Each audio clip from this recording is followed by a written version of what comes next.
of Building Smart UK. He will give us a perspective from across the water. I'll try to. Well, good morning, ladies and gentlemen. It's good to be back in Dublin. I was invited by Alan Hoare to give a presentation at the launch of CITA some 10 years or so ago, and we were discussing last night over dinner that construction IT is obviously good for us because neither of us look a day older. Well, I certainly don't anyway.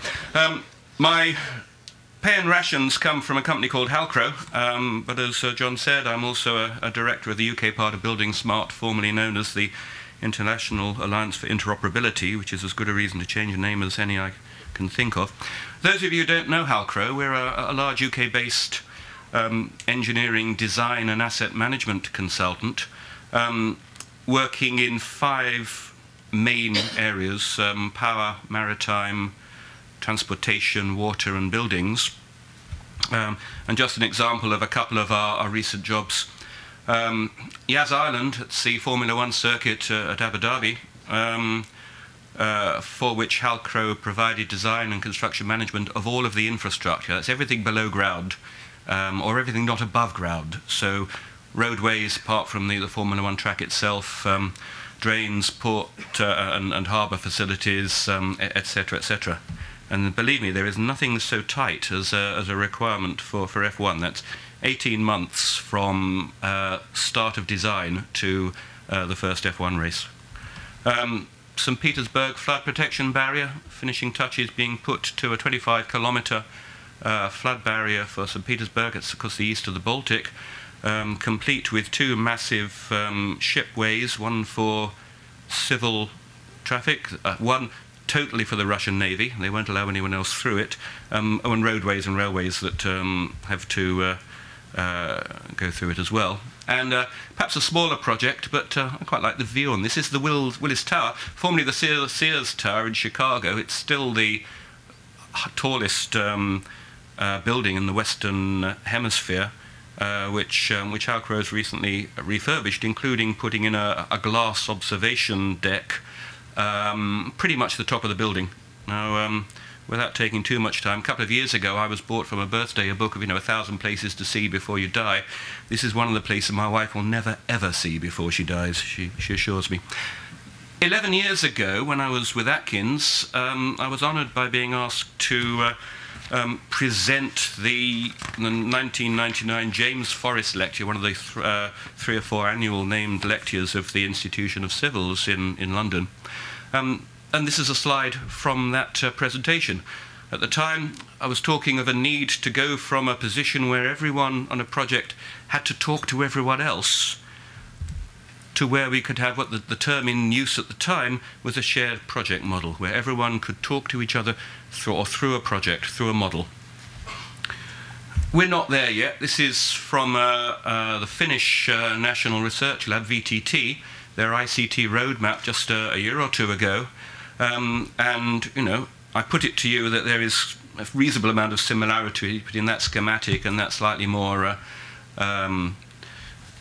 pretty presentation. We're not there yet, but we are making progress. Why are we trying to do it? Well, a number of you will have seen this diagram or one very much like it before.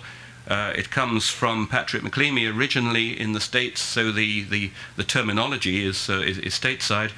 But line 1, the ability to impact the cost and the functional capabilities of a project decreases with time. Line 2, the cost of any design changes increases with time. Traditional design processes have a hump of effort and effect round about the construction documentation. And the idea is that if you can model and see things virtually and stitch things together at an earlier time, you move that hump to the left when change is easier and change is cheaper. So, why have things started to happen? Arguably, I'd say a lot is as a result of a report from NIST, that's the National Institute for Standards and Technology, in the United States in 2004. Which was a report, as it says, on the cost analysis of inadequate inoperability. And the crucial part here is that an estimate was made of the cost to the US per year of capital facilities through non-interoperability of information of $15.8 billion a year. Now, I know the guy who commissioned the report, Bob Chapman at NIST, he reckons that that's actually 2 or 3 times an underestimate, but they didn't dare put a higher figure on it. Well, that seems to have been enough to make things happen. Round about that time, the GSA, US General Services Administration, which arguably is the world's largest non-defense procurer, it procures courts, hospitals, schools, etc., throughout the USA, determined that it would go on a path of procuring via BIM. And it says, just to read some of the words, in 2003, so they obviously saw the NIST report coming, and in fact they did, they were aware of the results as they were being developed. The GSA, through its Public Buildings Office of Chief Architect, established the National 3D 4D BIM program, etc. And they set themselves then on a program, half a dozen bullet points from the GSA's words, to establish policy, to lead pilot applications, so client leading the way, to provide expert support to the people working for them, to assess industry readiness, and then to create GSA-specific incentives. Well, one incentive could be, if you're not working this way, you're not working. At least you're not working for us. And then to go through a process of solicitation and developing the right sort of contractual language. That might be terms of contract, it might just be interpretations of contract, to allow BIM to flower. Just before I change the slide, I'll have a look and see what's coming next. Right, in a sense, the way BIM has taken off in North America can be charted through a series of what McGraw-Hill Construction calls smart market guides. And there have been several in the area of BIM over the last few years. So here, for example, we have a figure which, from a report they produced in 2008. These aren't scientific reports, they are questionnaires to people in industry. But they give a snapshot, they give an indication, they give a feel and a flavour. So, 2008, the impression they got was about a third, 35% of companies, construction companies in the US would call themselves very heavy users. Now, I'm not going to spend time defining this. Very heavy user means more use than a medium user. Let's just leave it at that. But with a trend that the companies themselves were predicting, if I can find the cursor, that was the picture in 2008. They were all looking to a significant increase within a year. And certainly at that time, McGraw-Hill were talking about a trigger point being reached beyond which everyone would flip to use of BIM.